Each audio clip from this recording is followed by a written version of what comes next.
I'm role-playing game designer Monty Cook, and you're listening to GenreTainment. Hello everyone, welcome to another episode of GenreTainment over here on ScifiPulse Radio.com. We're your hosts, Marks. And Julie, and GenreTainment is where we talk about what's happening in the world of film, TV, and web series. We give you interviews with writers, directors, producers, and actors in both independent and not-so-independent creations.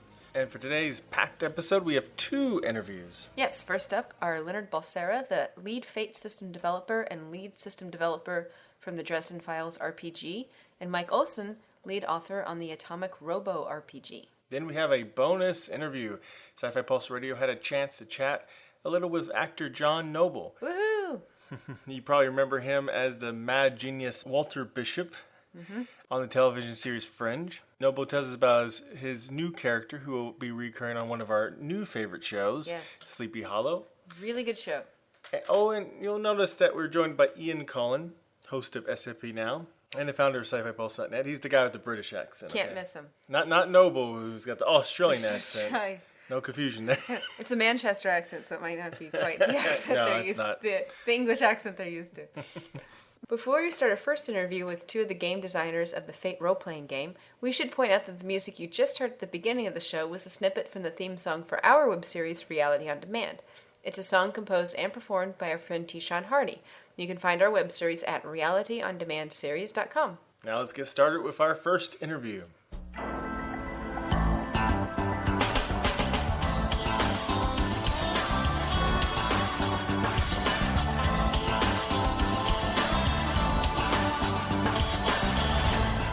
Well, welcome to the show.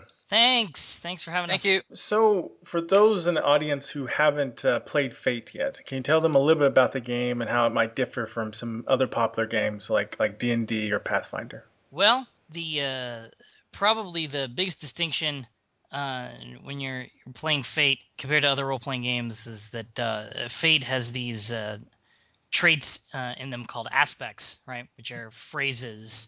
Mm-hmm. So you don't really have like traditional attributes that are like, your basic strength score, your basic intelligence score or whatever, right? You have these descriptive phrases that say something that's true about your character, right? So you could be, hard-nosed private detective, right? Might be one of your aspects, or has faith in people might be one of your aspects, or my daughter Sheila means the world to me might be one of your aspects. An attempt to sort of describe what it is that makes your character unique and relatable and human, Mm-hmm. And you use those traits in different ways during play, right? You can use them in order to benefit something that you're doing. So, if your daughter Sheila figures into the plot, right, and you're the hard-nosed detective. Let's say all these aspects are on the same character for simplicity's sake, Mm-hmm. right? And somebody is harassing your daughter Sheila, and you walk up and punch him in the nose, as a hard-nosed detective is wont to do. You can say that your punch is better than it might normally be because your daughter Sheila is involved, and that makes you perform better under that circumstance than you would otherwise. You can also have your aspects complicate your character's life, and you get rewarded for that with a currency that's called fate points, which you spend for those moments where you're awesome. So it's sort of an economy that goes back and forth. Mm-hmm. And that's probably the single most defining characteristic of Fate in reference to other role-playing games. Mm-hmm. So rather than micromanaging every element of the character, the strengths and everything, you kind of go from an outline of the character being like an average person and use the aspects to define what their good advantages are and what their disadvantages are, right? Kind of like a character, like you. There are skills too. It's not aspects, not the only thing you have. But there are skills that are pretty traditional, but the difference is between skills and attributes like the standard 6 in D&D is that we're not interested in how strong you are, how fast you are, how smart you are. We're interested in how good you are at athletics, or how good you are at fighting, or how much you know academically or something. We're more interested in how well you can apply the things you can do than just like a kind of abstract score measuring your strength, for example. Mm-hmm. And then the aspects sort of move you from that baseline, right? So you can have a character that's better at punching people or whatever than another character is, right? But it's measured in a very basic way. So I guess you could look at it as sort of two layers of, you have your competence, the score that determines how competent you are, and then your aspect determines how narratively invested you are in the moment, right? So if you have both things working for you, then you're super awesome, right? Okay. And now Fate, you've recently released a new version of Fate, or at least the new core rules. Yeah. And the only new version of just Fate by itself since, when did Fate 2.0 come out? Fate version 2 was like 03? Yeah. Something like that. It's the first setting agnostic version of Fate to come out, probably in 10 years. Now, were you guys there from the beginning with Fate? Because Fate evolved out of Fudge, right? Another game system. I am, of the two of us, closer to the beginning. I helped in that way that, like, people giving opinionated comments on a mailing list helped Fred and Rob develop Fate version 2, the 2003 version. Mm-hmm. Then started writing for them in an official capacity afterwards, and Mike came along in an official capacity much later. Last year. I mean, for Evil Hat, I had done. I was going to say you've got a longer resume than that. But no, I was I came in when I played Spirit of the Century for the first time, which was probably 2007. Yep. And fell in love with that thing, and then got way into it. And then my first work I did was for Cubicle 7 on Legends of Angler, and then I've done other stuff since. But I didn't get to together with Evil Hat until, I guess technically, is more the end of 2011. That's when we started talking with Fred about Atomic Robo. Mm-hmm. So I'm a Johnny-come-lately.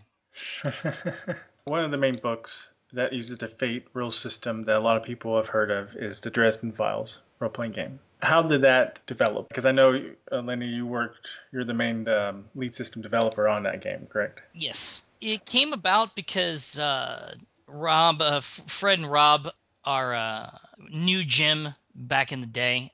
They actually used to game together. They used to play the Amber Diceless RPG together. Mm-hmm.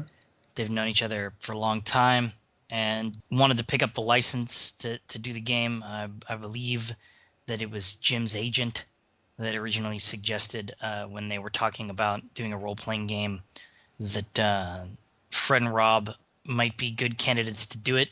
They acquired the license and then realized that they had very little experience as a publishing company, mm-hmm. and then decided to become a publishing company so that they could then publish this game.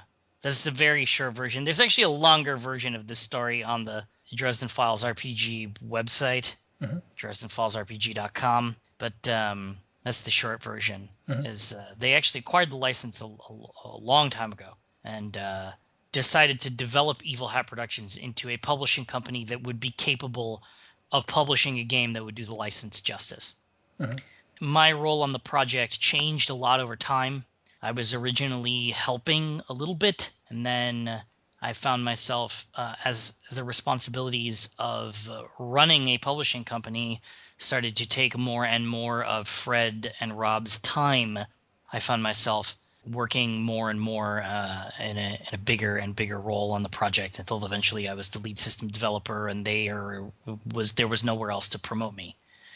That is basically how that happened. I sort of got dropped into it, both feet into the deep end, kind of thing. Are you a fan of Dresden Files? I am. I love Jim's books. That's how I originally became interested in working on the project, right? Like Fred was all like, "Hey, we're thinking about doing a thing. Let me send you these 5 paperbacks," and he sent me the first 5 novels of the Dresden Files, Stormfront through Death Masks. And through Death Masks, or was it through Blood Rights? Some rabid Dresden Files fan is going to dock me Dresden Files points because I don't remember if the 5th book was Blood Rights or or not. But he got me the those books, and I read them, and I fell in love with them, and I was like, yeah, this is awesome. That was the start of it. Was it difficult at all converting that world into a role-playing game? Fantastically so, yes. When I look over the Fate rules, I have never played Fate. When I look over them a little bit, one thing that's usually kind of missing, although I think you've put a lot more work into it in this new version, and obviously with Dresden Files, but up to that point, was like magic and powers and stuff. Yeah. So was that very challenging to do the magic elements of Dresden Files? It was, because, magic operates by all of these sort of Baroque rules, right, that Jim has set up. Jim has described it in interviews as being more like engineering in his head, right? Mm-hmm. Like there is a sense of there is that kind of rule, like the rules of physics or the rules of like electricity, or as any of the physical sciences, right? Like there's a particular way in which it works. And so there's a degree to which the game system had to model as much as it could the properties of that set of rules. Mm-hmm. It was definitely tough. Dresden Files released 2 books, correct? Yes, it was. Another one coming out? Yeah, there's a third. Actually, Volume 3 is on its way. Oh, good. But yes, Volume 1 and Volume 2, Your Story in Our World, right? And Our World is sort of the bestiary plus guide to the universe section of it. So it has all of the characters from all of the novels through Small Favor, and references to the books, and sort of talks about what happens in the books, and has all the monsters in it, and it's that book. And then Your Story is the actual rules of the game and how you play and make characters and make cities and do campaigns and stuff. Mm-hmm. What's the upcoming third book? The upcoming third book is called The Paranet Papers, and it is a setting book and a follow-up for the fan guide, bestiary, character guide stuff that we did in Our World. And then it's primarily a setting book that sort of takes a snapshot of areas of the world of the Dresden Files that are not necessarily directly in stuff that Jim has written. I don't want to spoil it for any of your audience, but there was a book in the Dresden Files called Changes, which did what it said on the tin, right? It took a lot of the assumptions and patterns in the Dresden Files setting and shook them all up and did a bunch of stuff with them. And so we're sort of showing elements of the world in the wake of what happened in Changes, and giving you just a lot of ideas for campaigns you might want to run, showing you how different kinds of campaigns are put together, variations on the advice that we gave in the original game and stuff like that. I look at it as basically a whole big grab bag of usable stuff for your game. Well, cool. So let's backtrack a little bit about Fate. So you guys just released the new version of the core rules, and they're actually, what I thought was kind of cool is you have actually 2 versions of the rules. You have the core rules, and you have like Fate Accelerated Edition. I think it's how it, yes, which spells out FAE, Fae, like fairy. Fae, yeah. That is cool.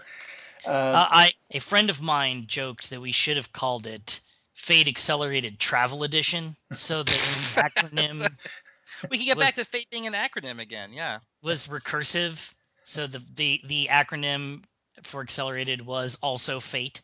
Fate, yeah. But I'm glad that this is the Fate. The Fate. Yeah, I'm glad. Not the Fate. This is the Fate.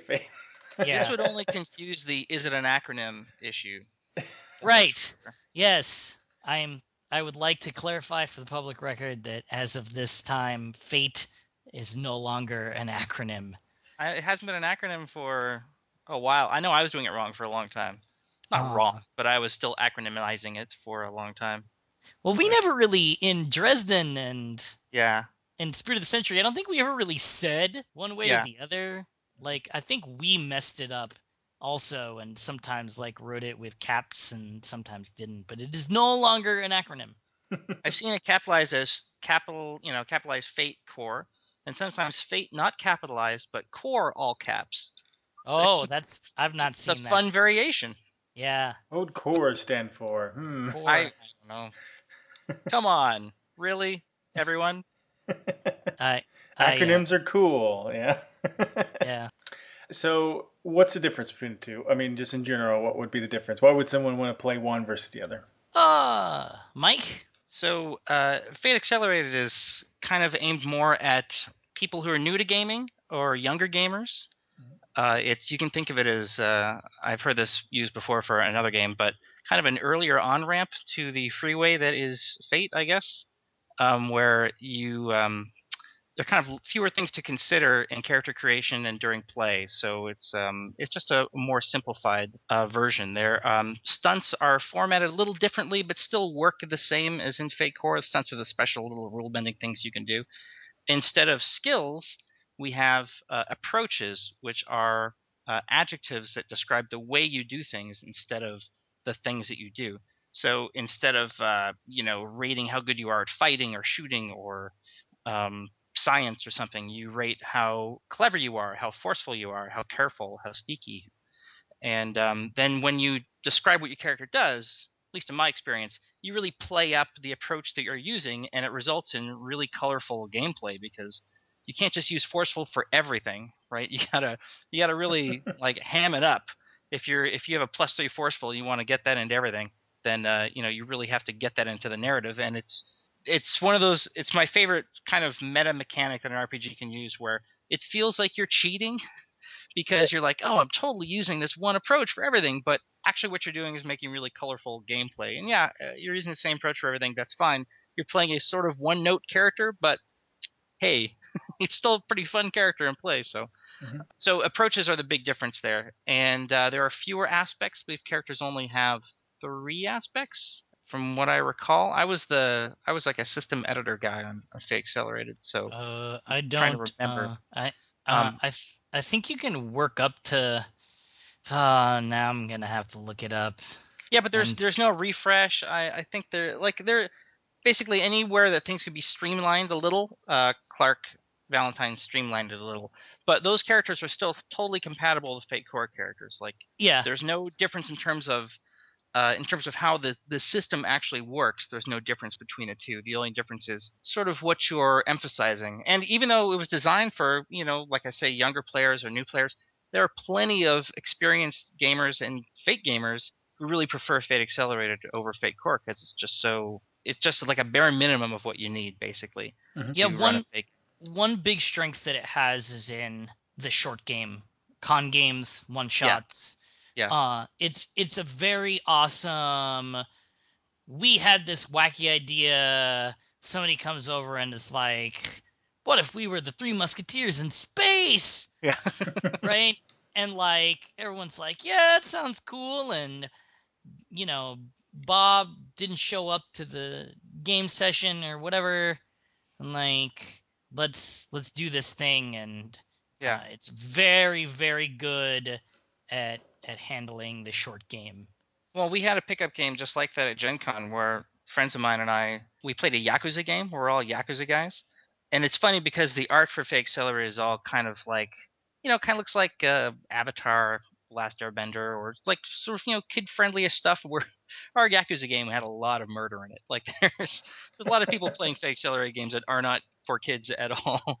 Right. And that was ours, but it was a lot of fun because it was so easy to throw together. Mm-hmm. And the book is only 50 pages or something, and $5. It's the bare minimum. Like I say, I'm actually developing something using Fate Accelerated as a base right now.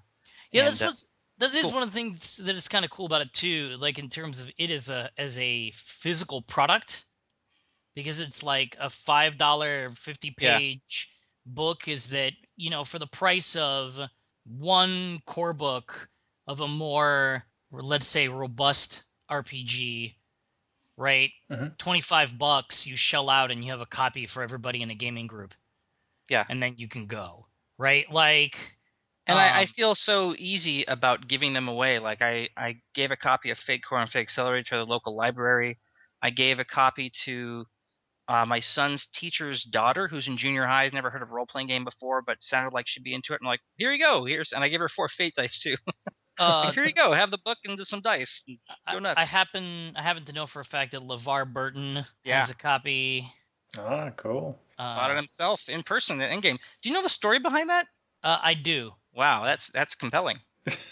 Please share. It's a good story. Sorry if I put your feet to the fire there, asking if you knew. I know the story as it was broken on the Twitter. Right. Which is that LeVar Burton tweeted that he was going to be in Oakland, and Chris Hanrahan, the proprietor of Endgame, which is a fantastic store in Oakland, was like, hey, you should come by the store. And he did. Cool. Oh, worked out. And that's pretty much the story. And he had mentioned that his daughter, I believe it was getting interested in D&D or getting interested in games. And Chris was immediately like, why, you must own a copy of Fate Accelerated. Why do you not have one yet? Oh, look, you have one. Let's take a picture. Well, that's great. You can get up to 5 aspects in in Fate Accelerated. Yeah, I don't think you start in that Yakuza game, but I think you're right. I don't think you start with that many, or you don't have to start with that many. I think the intent was to make character generation as quick as possible and as undemanding as possible. So you start with little, and as you advance, you kind of broaden your character. Instead of getting more powerful, you get more details about your character and more flexible, I guess. Mm-hmm. I'm pretty sure online I saw Will Wheaton mention Fate. And I don't remember if he said he played it or not, or if he was just... He didn't. He played with Ryan Macklin. Mm-hmm. And the Valentines. The Valentines. Was that Gen Con, right? Yep. Yeah. Oh, so there you go. You're going to have the whole Next Generation crew pretty soon. I hope so. If eventually I see a picture that is for real and not photoshopped of Patrick Stewart holding a copy of Fate Accelerated, I think that probably I could consider my life an accomplishment. That'd be great. You could even be like, buy Fate, make it so.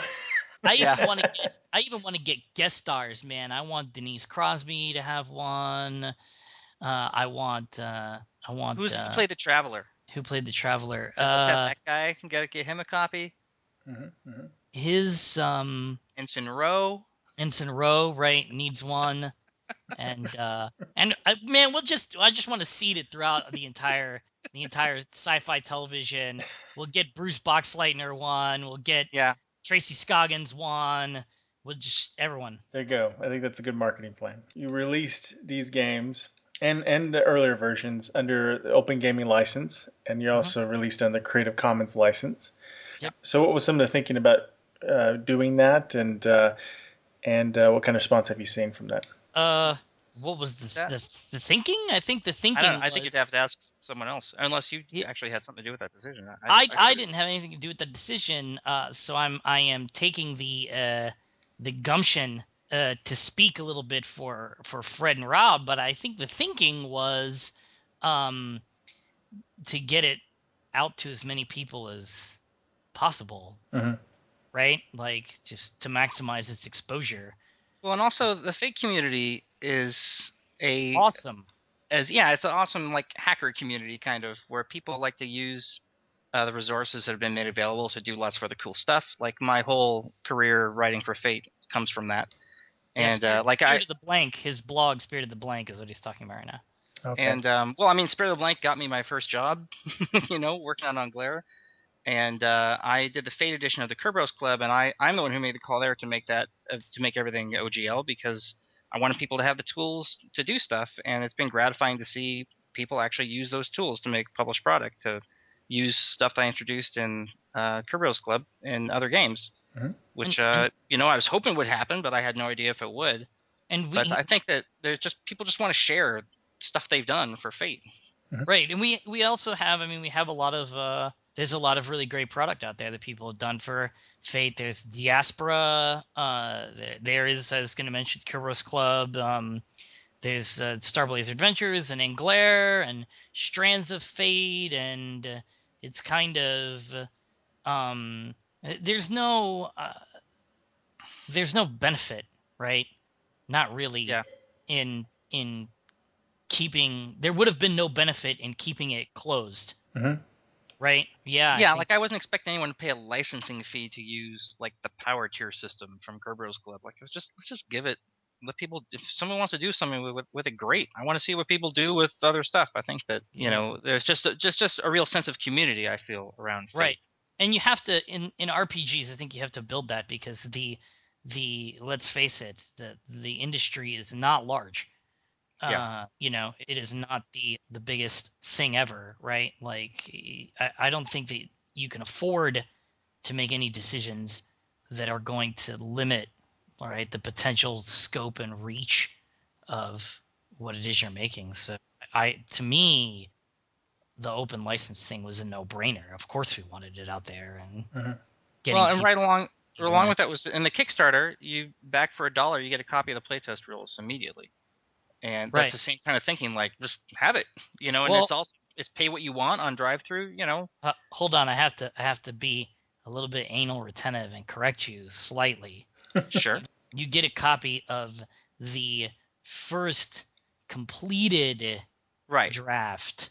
Right. Which is not a playtest. The book, in fact, was done when the Kickstarter even started. Which, by the way, I know we're not talking about advice for running good Kickstarters, but you got to have your thing done before you start your Kickstarter. Right, because the revision process after the backers got involved was not harrowing, but it took its own brand of time and required the hiring of additional writers and. But made for a better game.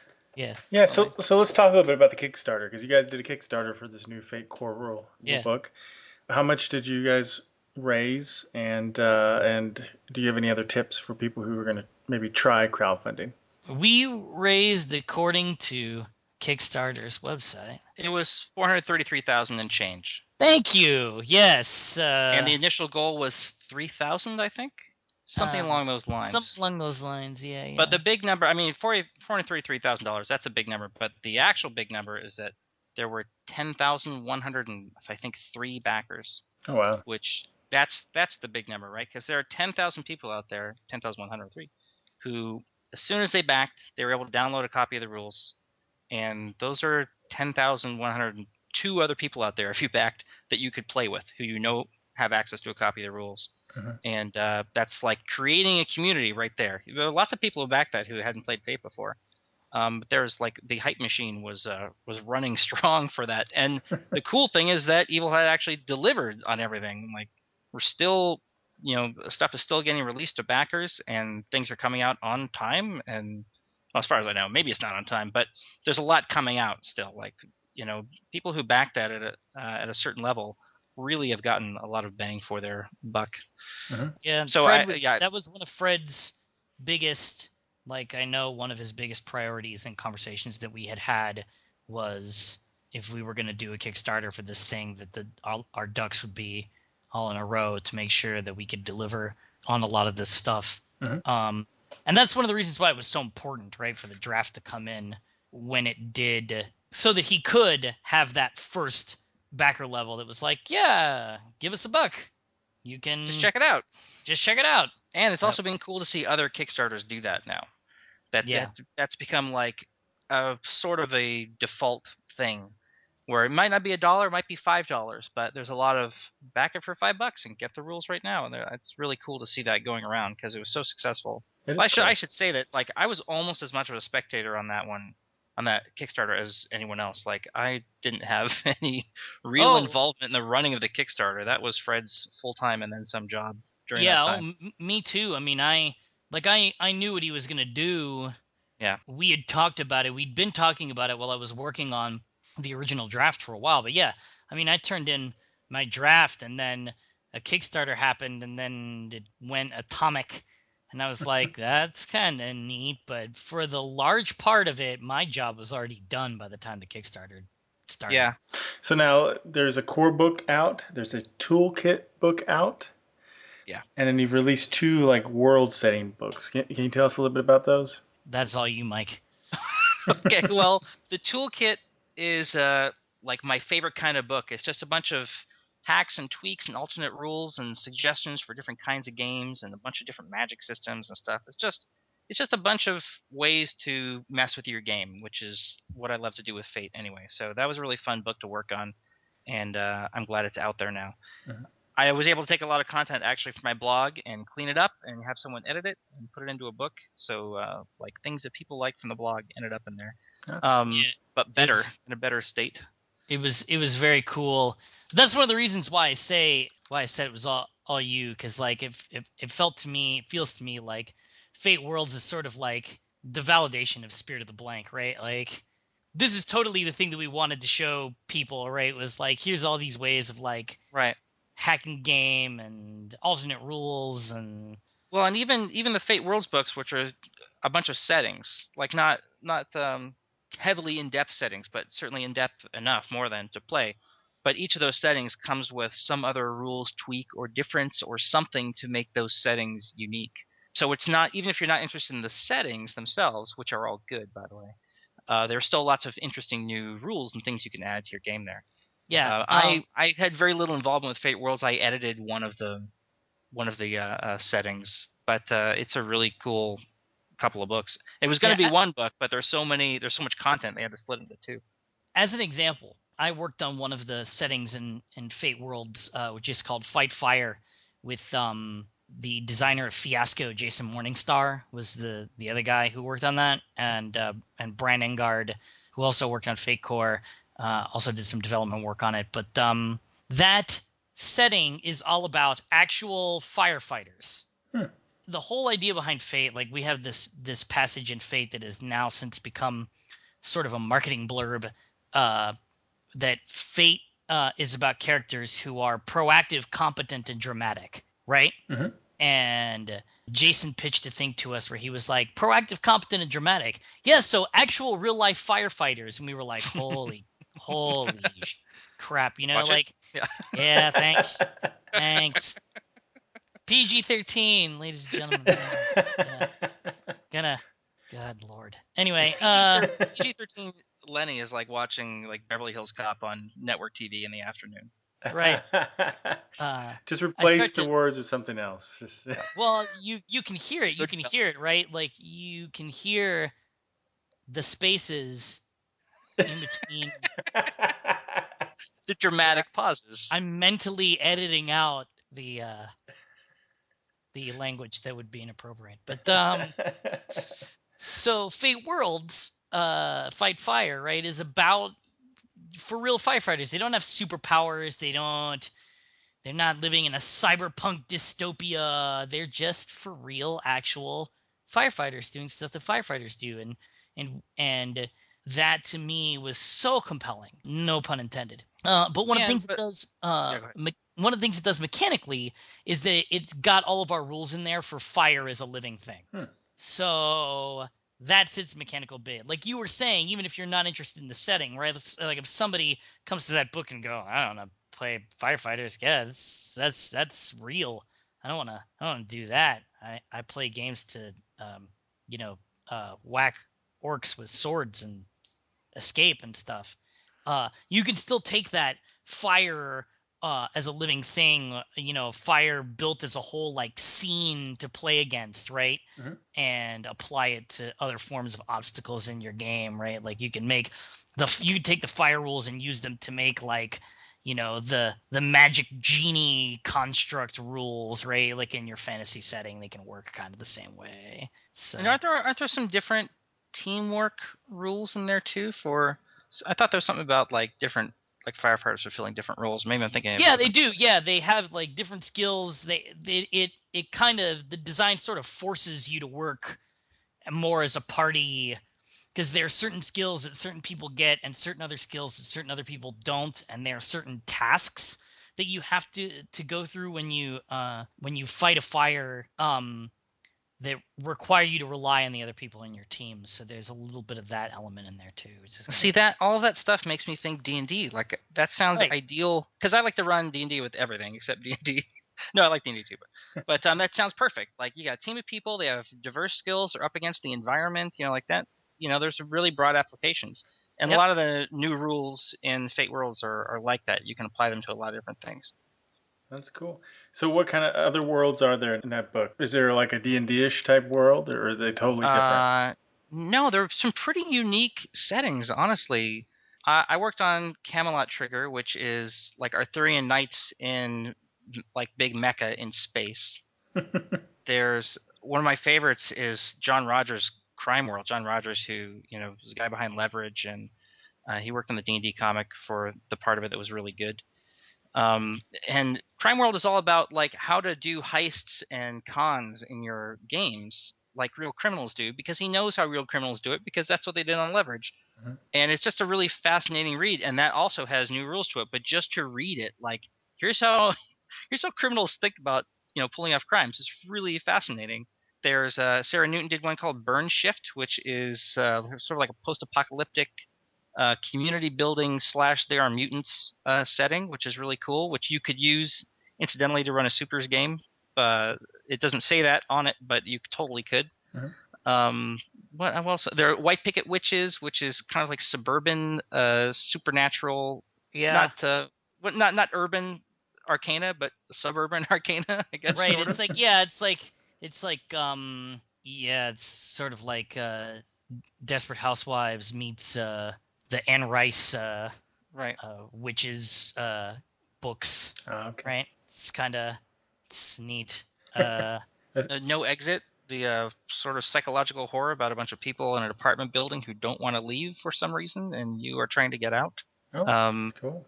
There's honestly there isn't a setting that's like, oh, okay, that's like Star Frontiers, or oh, okay, that's like D&D, or that's like Top Secret. I'm going back to my old school references here. Yeah. It's like, wow. There are none of those. They're all really unique, like different things that you couldn't point to any other game. You say, oh, it's like that. Like there really isn't. The closest I'd say is Crime World and Leverage, but I really think Crime World goes into a lot more detail about the specifics of how these things come up than Leverage does. Mm-hmm. And I think they're a really great couple books. They sound really interesting. Some really cool settings. Yeah. What else is in the works for Fate? What else can we expect to see down the line? Well, the last stretch goal of the Kickstarter was Dresden Files Accelerated Edition, mm-hmm. which is going to be exactly that. It's sort of a reimagining of the Dresden Files RPG through the lens of Fate. Accelerated, intended to get at folks who are interested in Jim's fiction but might not be as hardcore into gaming, or because like the Dresden Files books were pretty intimidating, big tomes of RPG, man. That's like 800 pages of, like, if you stack those two books together, they could stop a bullet. You know what I'm saying? Like, and they and don't get me wrong, I'm proud of them and I love them, but like there's a certain degree to which I think they're probably pretty intimidating for the newcomer. Mm-hmm. And, especially I'd say that someone who's just a Dresden Files fan, doesn't know anything about role-playing games, was like, I'm a huge fan of Dresden Files, I'm going to get this. And then right. I think we've all been there to one degree or another, like, I'm going to get into this, and you look at it and you're like, oh man. Right. I don't know. So that is coming. We begin work on that next year at some point. Let's see what else is going on. The day after Ragnarok, Fate Core Edition just landed. If I may engage in a little bit of shameless promotion. Of course. That's what this whole thing is. It is the Fate Core version of Kenneth Haight's most excellent post-apocalyptic military pulp sci-fi. Pick other genres that you want, throw them in the soup pot setting. It's been done for Savage Worlds and for Hero System, and we get to do it for Fate, which finally found its true home. Fate. I'm not gonna you play it however you want it, but I had nothing to do with its development. I'm just a fan, so I had nothing to do with it. I can say what I like. That's true. I got to design that for them, and it was an absolute joy to work in Ken's Playground. So that just came out. Young Centurions is on the way. And that I believe that's an accelerated derived product too, isn't it? Like your adolescence, it's the same setting as Spirit of the Century, which is 20s pulp, except it's earlier. And your adolescence, I think it's earlier. Anyway, your adolescence, it's more like young adult fiction, right? So you're a little younger, maybe teenager. Young Indiana Jones versus Indiana Jones. Yeah. So that's the focus. And uses Fate Accelerated, so it's another perfect thing to get the new players in. Mm-hmm. I don't have anything to do with that one either, so I can just be happy about it. Be happy about the fact that it's Carrie having Harris, right? Is it Carrie Harris doing it? Carrie Harris, yeah. I know she's the Sally Slick. Yes, and she's also writing a novel, right? That's set in the same, or has written a novel, I should say, set in the same time period with young Centurion kind of characters. Yeah, Sally Slick and the Steel Syndicate is what it's called. Oh, that's cool.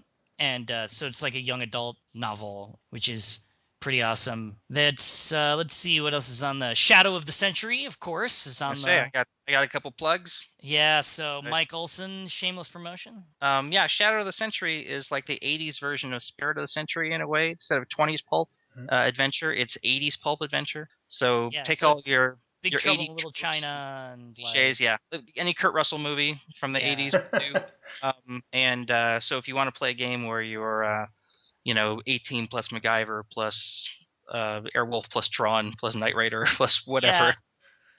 Big Trouble in Little China, whatever. Like there's room for it in Shadow of the Century. It's going to be a big, fairly gonzo setting. Because for whatever reason, we decided that Feng Shui needed a direct market competitor. Yeah. So Brian Engard and I are both working on that, and Stephen Blackmore and Morgan Ellis. Oh, very cool. What about? Well, and, of course. But what about Atomic Robo? What about Atomic Robo? Yeah, that's been the focus of my life for over a year and a half. That's in layout now. I know I keep saying that, but it's true. It's a very layout intensive book because there's a ton of art in it from the comic. And right now, one of the things I'm doing is going through and picking out art to put in the holes that has been left by the layout artist. And that's a pretty cool assignment because it just means going back and reading the comics again. So that's looking good. That is coming right along. And I don't have a release date on it. I know it should have come out already, but I don't know what to tell you. I don't have anything to do with the layout side of things. I don't know. That's all sorcery. I don't know how it works. I just pick out art. We are, that's going to be if you want to kick Fred for more of those details, we are mere writer developers. I mean, I'm really involved with everything to do with Atomic Robo, so I'm not going to go into any grisly details, but I'll just say that it's a great book. It's better than it was. If anyone out there who play tested it, it's an even better game than it was before. It's proven to be a lot of fun for people. I ran sessions of it at Gen Con, and that was great. It's coming along. It's looking good. It's in layout. That's all I can say. It's in layout. That's my stock answer. But I'm really excited about it. And we started to talk about other books in the line for it. Mm-hmm. So that will be cool, too. That would be for Brian Clevenger and myself to get together and work those things out. Which, by the way, it's been really cool to work with both Brian and Scott Wegner, the creators of Atomic Robo, to put that thing together. And for listeners who might not be familiar with the comic book, what's Atomic Robo about? Okay. So in 1923, Nikola Tesla builds an artificial intelligence that he calls Atomic Robo. Atomic Robo is about 5'7" or 6", and he's a big metal, invulnerable, immortal, almost invulnerable robot. And over the course of the next 90 years, he has all kinds of adventures. He starts this think tank kind of troubleshooting organization called Tesladyne Industries, and they're sanctioned by the UN to go around the world and deal with weird science-oriented problems, and so they do. So it's Brian Clevenger described it to me as a mix of Raiders of the Lost Ark, Ghostbusters, Buckaroo Banzai, and Planetarium, and that's pretty accurate. I've also heard it called like Hellboy, but with science instead of magic, and that's pretty accurate too, for the most part. Mm-hmm. And it's a really fun setting. The comic is brilliant, I think. I don't even read most comics anymore, but I faithfully keep reading Atomic Robo and rereading it because it's really smartly written and just a lot of fun. And it's a lot of really cool takes on alternate history and secret history, and I highly recommend it. Sounds good. Any other Fate books in the works that you know of? From Evil Hat, or? Well, primarily Evil Hat, but if you want to give a shout out to something else that's coming out, that's great too. I just got, at the 11th hour, I got involved with this Kickstarter for Jade Punk, which is a steampunk sort of wuxia setting. Mm-hmm. So I'm working on that. That sounds fun. That's coming out for Fate and Cortex Plus and Dungeon World, like 3 of my favorite games. So that's an exciting thing to be a part of. I have there is a stretch goal for a Kickstarter for a game called Red Aegis, which is a generational fantasy epic, right? And one of the things that's kind of unique about it is that you play generations of heroes right over time, so it's not just like you make like your one character instead of like going from your one character from level 1 to level 20, proverbially speaking. You sort of take the bloodline from level 1 to level 20, right? And you play different characters. And I have been contracted to do the Fate version of that game. So there's also a Kickstarter project that I ended up getting involved in. That sounds cool. Yeah, it does. I'm really excited to see. I've been keeping an eye on that. The draft. So yeah, that sounds really interesting.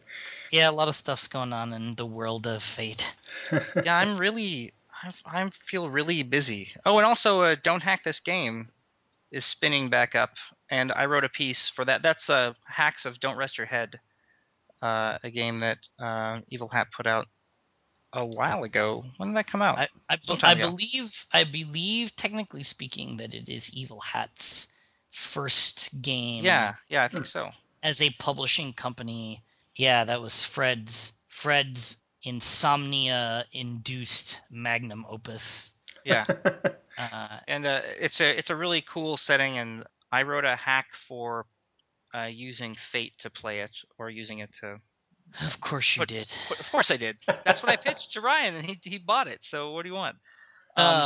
We were developing that a while ago, and then it kind of fell by the wayside, and now it's come back up again. So that's going to... I'll get back to work on that, revising what I wrote, and then that'll be... I have a hack in that called Don't Fail Your Lord, which is a Jidaigeki, samurai drama reskin of Don't Rest Your Head. Well, the thing is that the dice mechanic in Don't Rest Your Head is pretty slick.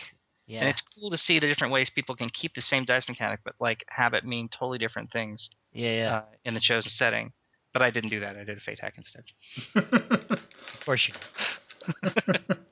And then I'm also I'm working on we mentioned Kerberos Club before. That's a setting by Arc Dream about superpowered, written by Benjamin Baugh, written by superpowered people in Victorian London. It's really cool alternate history. And I'm working so I did this version of Fate for them for that game that's come to be called Strange Fate. So I'm working on a kind of setting free version of Strange Fate for them that is based on Fate Core instead of acronym Fate, instead of pre-Fate Core Fate. So it's strange Fate Core. This is a pretty cool time for me personally. I feel like Deluge with work, honestly. That's good. But it's not a bad thing to be a freelancer and have a bunch of work. So is this a pretty good, like a golden age right now of Fate? Do you feel is this high points? Kickstarter really, yeah. The Kickstarter was accurately named for Fate, I think. Yeah, it was popular before, but the Kickstarter brought a ton of new people into the game. Good. Yeah, I'm astounded at what happened. I don't even think the full impact of it has like hit me yet. Like I kind of like to, you need this draft of this thing, here you go, and like stay in my basement chained to the space heater or putting out game material. I don't really track too much like what happens to it after it goes into Fred's hands or whoever's hands. And so whenever I look up from that haze and noticed that there are all these people talking, I'm Yeah. like, holy crap, what happened? So it's a phenomenon. I'm very grateful that it has reached all the people that it has. Yeah, it's been great. All right. Well, we're about ready to wrap up. Shameless plug time. I mean, we've already talked about some of the books you're working on, but where can they find you online and your works online? I am at Leonard Balsera on Twitter. This is before I realized that perhaps a shorter Twitter handle would have been better. It was the early days. It was the early days of. I actually didn't even make that Twitter account. The truth is, someone else made it because they thought I should be on Twitter and gave me the password. And like 2 years later, I decided to take the account back over. Yeah. But that's where I am on Twitter. I'm there infrequently. Most of the time, you'll probably find me communicating from the Steve Jackson Games website. I'm the marketing director at Steve Jackson Games. Okay.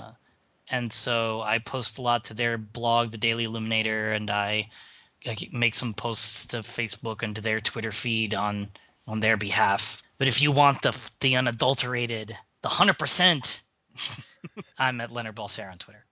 Okay. I'm at Devlin1 on Twitter, DEVLAN, the number 1. And then the blog we were talking about before is spiritoftheblank.blogspot.com, and it's all about hacking Fate to do different genres. Yeah, I'm definitely have to check that out. Sounds like a really fun blog. It is great. That's what I've been told. All right, well, great, guys. Thank you for joining us. Yeah, thanks for having us. Like I said, it was fun. Yeah, thanks a lot. Hi, I'm John Rogers. I created the show Leverage and wrote Transformers, and you're listening to GenreTainment. Well, thanks to Leonard and Mike for chatting with us. Well, Marks. If you enjoy role-playing games, then we suggest checking out the Fate RPG. Mm-hmm. And now let's go to our bonus interview with actor John Noble.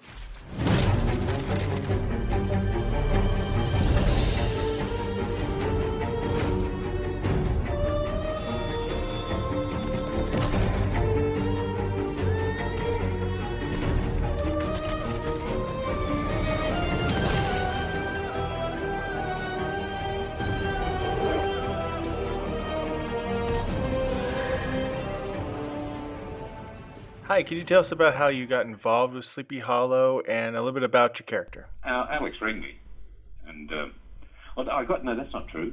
I think a call through my management first, and then Alex contacted me, and we took it from there. Rang me in Australia. I was in Australia. It's interesting, isn't it, that the episode's called The Sin Eater, and it introduces this character of Henry Parrish, who seems to have, he's a reluctant sort of a saviour, but he has this ability to, in a sense, to remove evil from a person, and hence the name The Sin Eater. And so I'll tease you with that much, that even though he doesn't want to, he's called into action basically to save Ichabod's life. And he does. And so that's our first introduction, and we establish a relationship. You can see that there's some sort of chemistry between him and Ichabod and the other principals. So, you know what's happened, and I thank Alex and Roberto for this. I mean, he's another one of these really complex, multi-layered characters. I mean, Henry, when I did Walter Bishop, the great joy of him was the layers that he had, and it gave me so much room to play with the psychological levels of the character. And Henry offers me the same, and from what I've been told by the writers, that's what we'll see as time goes by. That makes going to work a joy for me, to play with these complex characters. So that's the main thing. The kind of favourite moments, believe it or not, are the first time that the character is exposed. Like no one has any idea who this character is. And in this situation, it's a knock on the door. And I haven't seen the footage, but I imagine there's just going to be one eye looking out through the door. And that kind of really creepy good moments, aren't they? And who is this new person? And then, of course, we open the door and meet Henry. So, I mean, I had 2 scenes, I think, only in the episode, but they were 2 very big scenes. And both of them were beautifully written, so I enjoyed it. But really, the first introduction was my favourite moment, I think. I'm going to do 3 more this season. So I've done 1, and I'm going to do 3 more.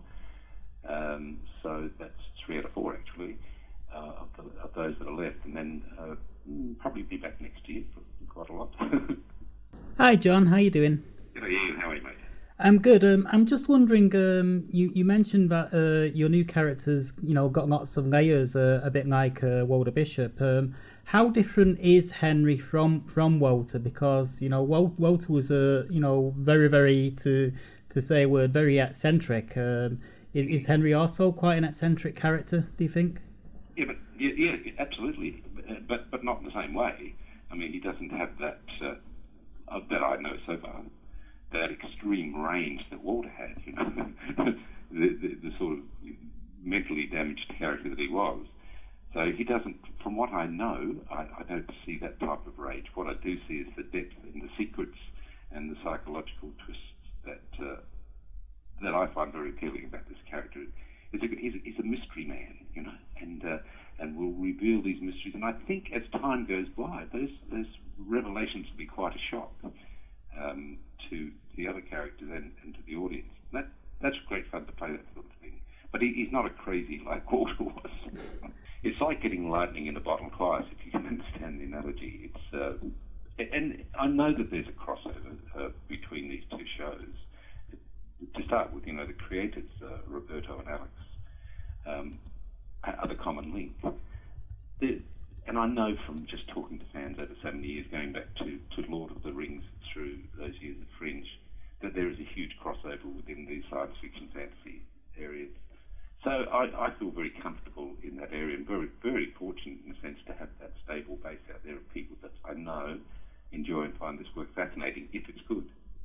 What's amazing me about it is that it feels like the perfect combination of all the favourite genres. Really, it's fantasy and it's science fiction and it's horror and it's historical, and it's also sort of almost a procedural in a sense. So it's like the writers have linked them all together incredibly cleverly, and the look of the show is fantastic. So they managed to do something with alchemy and make it all work, but it seems to be working really wonderfully at this stage. Okay, well, thanks, John. I'm looking forward to seeing you in the series. I'm loving the series so far, so thanks. Good. No, thank you for that.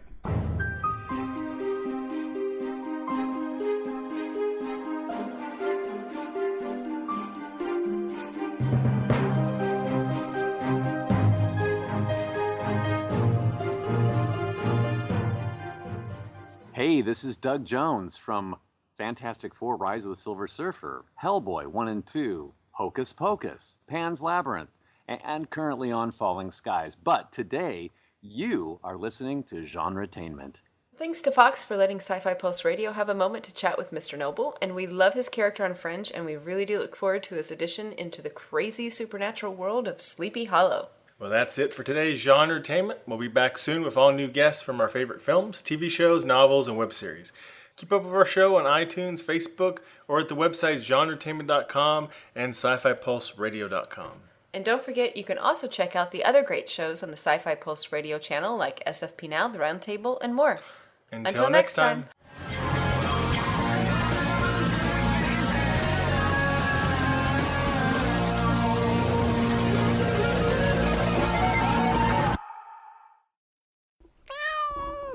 Bad monkey.